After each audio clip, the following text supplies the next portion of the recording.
Hello friends, आज हम आए हैं शर्मा ट्यूशन क्लासेस में। जी हाँ, आज हम इस वीडियो में देखेंगे पदार्थ किसे कहते हैं, पदार्थ की अवस्थाएं कितनी होते हैं, पदार्थ के वर्गीकरण पढ़ेंगे। ठीक, तो पदार्थ को इंग्लिश में सबसे पहले देखेंगे। पदार्थ को इंग्लिश में कहते हैं मैटर। ठीक है, तो पदार्थ को इंग्लिश में हम लोग कहते हैं मैटर। अब इसका पदार्थ किसे कहते हैं, अब उसके बारे में जानेंगे। ठीक है, तो देखिए यहाँ पे कह रहा है वह तंत्र स्वयं का भार रखता है, वह स्थान घेरता है, पदार्थ कहलाता है। एक बार और रिपीट कर लीजिए। वह तंत्र स्वयं का भार रखता है, वह स्थान घेरता है, पदार्थ कहलाता है। जैसे कि मान लीजिए कोई भी वस्तु है। ठीक, ये मान लीजिए मार्कर है, तो मार्कर में कुछ तो वजन होगा।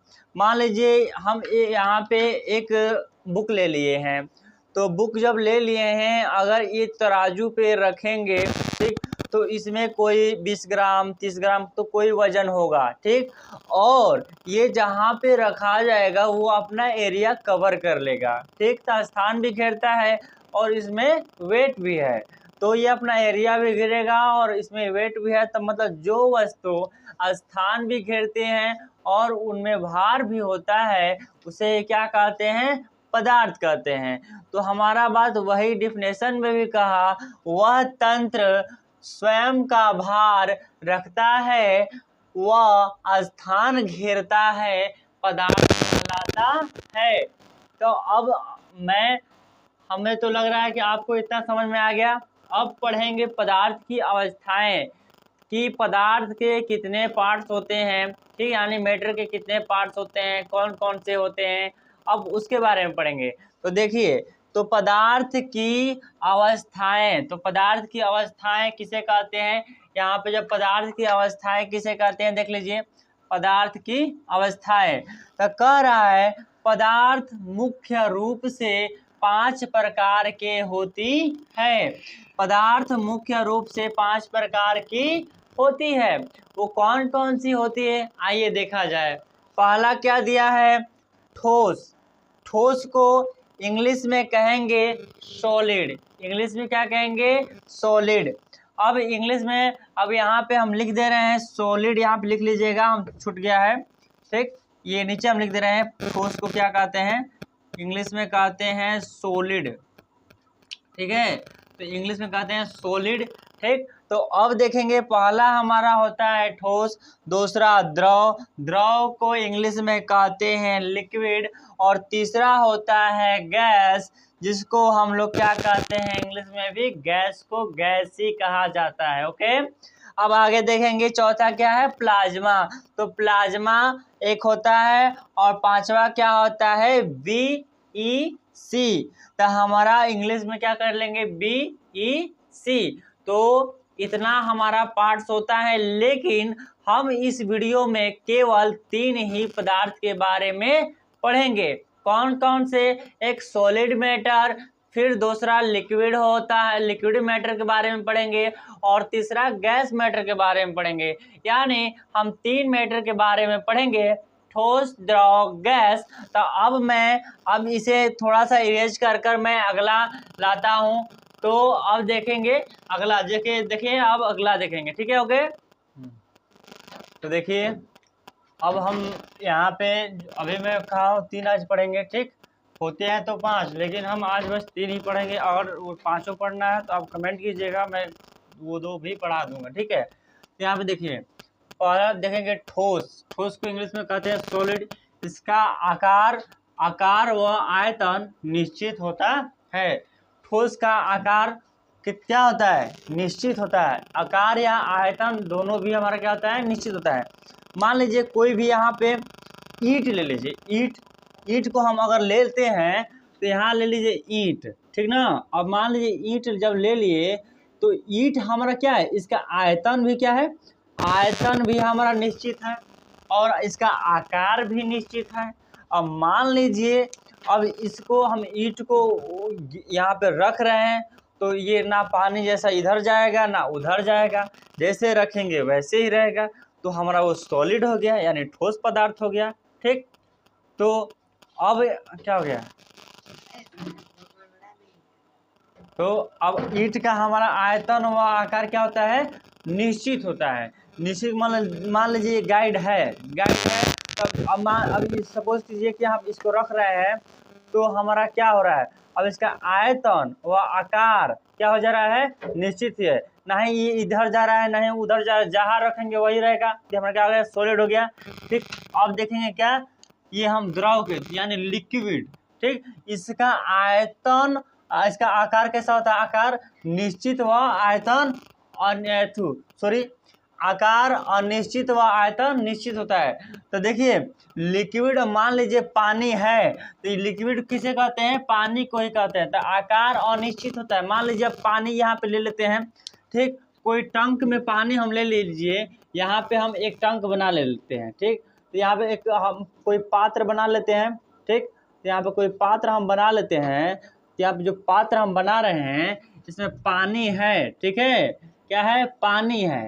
तो पानी को अब मान लीजिए इसका आयतन क्या होता है, आयतन क्या होता है, निश्चित होता है। तो आयतन, इसका आयतन यही ना है, तो मान लीजिए यहाँ तक पानी है तो इसका निश्चित हुआ, लेकिन आकार, आकार क्या हो गया, अनिश्चित। और मान लीजिए आकार जैसे कि रखेंगे, मान लीजिए कोई मतलब लोटा, तो लोटा का अलग मॉडल होगा, तो उसमें अलग टाइप का आकार बदल गया। ठीक, अब मान लीजिए कोई तालाब है, तो तालाब में अलग अलग जैसे कि हर उसमें पानी होगा। ठीक, अब मान लीजिए इसमें से हम यहाँ से पानी गिरा है, तो हमारा पानी इधर जाएगा, तो इसका आकार क्या हो गया, अनिश्चित हो गया। ठीक, आयतन केवल क्या होगा, निश्चित होगा। ठीक ना। तो यहाँ पे अब देखेंगे हम द्रव के बारे में पढ़ लिए, यानी लिक्विड के बारे में पढ़ लिए। अब पढ़ेंगे हम क्या, गैस के। तो हमारा गैस पदार्थ क्या होता है, यानी गैस मैटर क्या होता है, हम उसके बारे में पढ़ेंगे। ओके, तो अब देखिए इसका आकार व आयतन अनिश्चित होता है। मान लीजिए अब हवा को तो आप देख नहीं सकते हैं, केवल महसूस कर सकते हैं। अब हवा के तो कैद में, जैसे कि अब मान लीजिए पानी को तो हम इसका आयतन हम निश्चित कर दे रहे हैं। अब हवा को किस में रोकेंगे, अब हवा को रोकेंगे तो किसी में भी वो आ भी नहीं पाएगा। ठीक है, तो अब हवा को जब मान लीजिए और गुब्बारे में अगर हवा को हम रखते हैं, तो गुब्बारा क्या है, मान लीजिए अब हमारा कभी भी हवा कभी इधर से चलता है कभी उधर से चलता है, तो इसका आकार व आयतन दोनों क्या होता है, अनिश्चित होता है। ठीक ना। तो अब इसके, अब देखिए अब ये हमारा ये, मैं आशा करता हूँ कि आपको इस पूरी तरह समझ में आ गया होगा। ओके, तो गैस भी ठोस किसे कहते हैं, ठोस, ठोस मतलब सॉलिड, जिसका आकार व आयतन निश्चित हो उसे ठोस पदार्थ कहते हैं। द्रव, लिक्विड, द्रव को इंग्लिश में क्या कहते हैं, लिक्विड, इसका आयतन अनिश्चित व आकार अनिश्चित व आयतन निश्चित। अब देखिए गैस, गैस को क्या कहते हैं, गैस, गैस को गैस ही इंग्लिश में कहते हैं। ठीक है, तो आकार व आयतन अनिश्चित होता है किसका, हमारा गैस पदार्थ का। ओके, यानी अब मान लीजिए आपसे क्वेश्चन ये कमेंट करके बताइएगा, यहाँ पे हम गुब्बारा ले लेते हैं। ठीक है, तो गुब्बारा का क्या कोई वेट होगा, इसमें हवा भर लेते हैं तो इसका कोई वेट होगा, आप कमेंट में कर बताइएगा कि इसमें कोई वेट है या नहीं। अब देखिए अब क्या पढ़ेंगे, अब पढ़ेंगे हम लोग क्या, पदार्थ के वर्गीकरण। तो पदार्थ के वर्गीकरण हम क्या करेंगे, जैसे कि पदार्थ के मुख्य विशेषता है। अब कैसे पदार्थ कितने प्रकार, शुद्ध, एक शुद्ध पदार्थ होता है, क्या होता है, अशुद्ध पदार्थ होता है। ठीक है, तो अब देखेंगे, अब यहाँ पे आपसे एक और क्वेश्चन है। ठीक है, अब सॉरी अभी थोड़ा सा अभी और आगे पढ़ा लेते हैं, तब हम क्वेश्चन आपको देंगे। ठीक, आप घर से बना के लिखिएगा। ठीक, अब देखेंगे अब क्या पढ़ेंगे, पदार्थ का वर्गीकरण, पदार्थ का वर्गीकरण पढ़ेंगे। ठीक है, अब देखिए यहाँ पे पदार्थ, यहाँ पे हम ले लेते हैं पदार्थ, पदार्थ ले लिए। तो मान लीजिए पदार्थ को, अब ये कितने क्या होते हैं पदार्थ, अब एक शुद्ध पदार्थ होता है, एक क्या होता है, अशुद्ध पदार्थ होता है ना। तो अब देखिए यहाँ पे, अब एक पदार्थ कैसा होता है, एक शुद्ध होता है एक अशुद्ध होता है। तो यहाँ पे एक तरफ हम लिख लेते हैं शुद्ध पदार्थ, क्या लिख लेते हैं, शुद्ध पदार्थ। ठीक है, तो यहाँ पे शुद्ध पदार्थ एक हो गया। ठीक, अब यहाँ पे क्या हो गया, अशुद्ध पदार्थ। ठीक, तो अशुद्ध पदार्थ। तो अब देखिए, अब हमारा शुद्ध पदार्थ में क्या क्या आ सकता है और अशुद्ध पदार्थ में क्या आ सकता है। देखिए, तो शुद्ध में हमारा आ सकता है तत्व यौगिक, क्या आ सकता है, तत्व यौगिक। ठीक है, तत्व यौगिक आ सकता है। अब हमारा इसमें क्या आ सकता है, मिश्रण, क्या क्या आ सकता है, मिश्रण। यहाँ देखिए मिश्रण किसे कहते हैं, मिश्रण मान लीजिए यहाँ पे कोई भी हम ले लेते हैं। अब मान लीजिए कोई भी, तो मान लीजिए मार्केट से आप घी लाने गए, घी, देसी घी, तो अब मान लीजिए अब कोई तो घर का घी और मार्केट का घी में तो बहुत फर्क होता है, तो उसमें वो थोड़ा पानी कलर का होगा, और जैसे पानी थोड़ा मतलब वो ज़्यादा गीलाटापन होगा, ठीक। अब ये हमारा देसी घी अब लाएंगे तो वो थोड़ा कड़े टाइप होगा, तो उसका उसमें अंतर होगा ना, तो वही हो गया ये मिश्रण। उसमें कोई मिश्रण चीज है, इसमें हमारा क्या है, मिश्रण नहीं है, शुद्ध पदार्थ में। तो शुद्ध माने तत्व तो, ठीक। अब देखिए अब ये अशुद्ध में क्या सकता है, मिश्रण, ठीक। अब ये हमारा इतना मैं जो इसमें था, मैं बस वही लेकर आया था इस वीडियो में। क्या लेकर आया था, पदार्थ लेकर आया था, पदार्थ किसे कहते हैं, पदार्थ के अवस्थाएं लेकर आया था, पदार्थ के वर्गीकरण आया था, ठीक। तो अब थोड़ा आपसे एक क्वेश्चन है, आप कमेंट करके बताएंगे कि पदार्थ उसमें क्या, कौन सा शुद्ध पदार्थ है, कौन सा अशुद्ध पदार्थ है, ठीक, और कौन सा हमारा मिश्रण पदार्थ है, ठीक ना। तो आप इसमें करके बताइएगा। देखिए मेरा क्वेश्चन ये, तो अब यहाँ पे अब देखिए आपसे मेरा क्वेश्चन ये है कि जल, जल कौन सा पदार्थ है। तो यहाँ पे जल, जल कौन सा पदार्थ है, यहाँ पे आप बताइए। देखो जल, जल क्या कौन सा पदार्थ है, तो जल हमारा शुद्ध पदार्थ है। कौन सा है, शुद्ध पदार्थ। यहाँ पे लिख लेंगे हम लोग शुद्ध, शुद्ध पदार्थ, ठीक है। जल हमारा क्या है, शुद्ध पदार्थ है।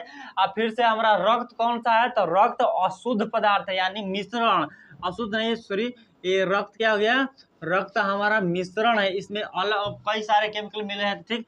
यहाँ पे कई सारे अब न्यूट्रिशन भी है, ठीक ना। अब यहाँ पे रक्त हमारा क्या है, मिश्रण, ठीक। तो ये मिश्रण हो गया रक्त। अब एक और हवा है, जैसे क्वेश्चन है हवा, हवा क्या है। अब हवा आप बताइएगा, हवा, यहाँ पे हवा, हवा क्या है, हवा। तो हवा हमारा यहाँ पे अशुद्ध पदार्थ है। क्यों अशुद्ध पदार्थ है भाई, तो देखिए अब यहाँ पे हमारा कोई कहीं भाई जैसे कि हवा चलता है O2, कहीं चलता है हमारा CO2, मतलब कहीं चलता है जैसे कि हम लोग छोड़ते हैं, तो अब उधर वो कहीं और थोड़ा जाता होगा, वही मिक्सिंग होता है कभी। अभी अलग अलग प्रकार के हमारा गैस तो बहता रहता है। तो ये हमारा शुद्ध अशुद्ध होगा, और फिर और एक होगा मिश्रण भी होगा। ये मिल रहा है ना, हर प्रकार के गैस हमारा क्या हो जा रहा है, मिल भी जा रहा है, तो मिश्रण भी हो गया, अशुद्ध भी हो गया। तो मैं आशा करता हूं कि आपको जितना पढ़ाया होगा वो सब समझ में आया होगा। अगर समझ में आया होगा तो लाइक और कमेंट जरूर कीजिएगा, सब्सक्राइब मेरे चैनल को कर दीजिए। अगर ऐसा वीडियो अगर आप चाहते हैं तो चैनल को सब्सक्राइब कीजिए, फिर आगे बेल आइकन को दबाइए, और ठीक। जय हिंद, जय भारत।